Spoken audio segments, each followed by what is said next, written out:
What is going on, everybody? Jimmo back with a very cool video coming up. We're going to be doing some hydro transfer painting, which is the process where we dip our parts into ink that is sitting on top of water and transferring some really cool patterns, and you'll see shortly. It's pretty awesome. So the prep procedures are pretty well the same as any other painting operation. So you can see those little hockey helmets I picked up at the flea market. I was sanding them down, priming them, and I had a little fidget spinner there, which is plastic, so I treat it like any other raw plastic.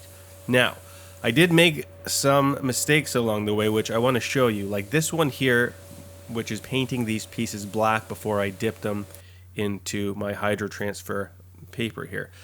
So it is a very transparent film in a lot of the places where the patterns come over, so it relies on the undercoat to be something brighter, like a silver or a more vibrant color.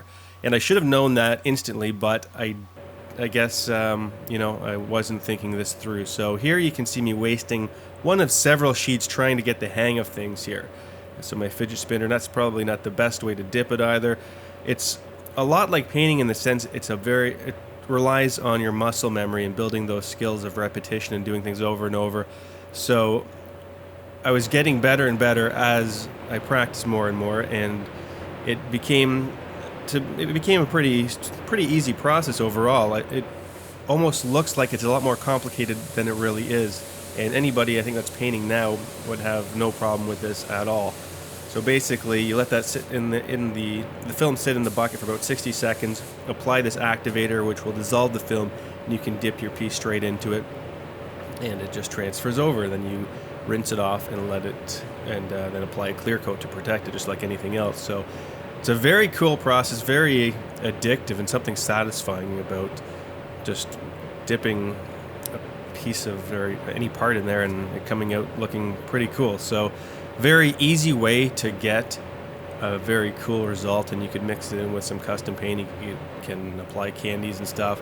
I did have some problems with the application at first. Well, I'm still working on some things, and some dips don't come out correct the first time, so I can touch them up along the way and still sort of airbrush in a cool effect to bridge my skill gap at this point. But hopefully, I'm sure there's people that are a lot more skilled than I am at this point that can dip the most complex piece of geometry and have things coming out looking stunning, which I've seen a lot of other videos, but I wanted to try it myself and get this information out to people that are currently painting. The skill, if you're spraying right now, this is going to transfer over for you, no problem. I got these films from hydrodipstore.com, and I'll have a link up at the end of the video so you can get some film, try it out. Like I say, it's pretty addictive. I'm already thinking about getting a bigger tank so I can do something more extravagant.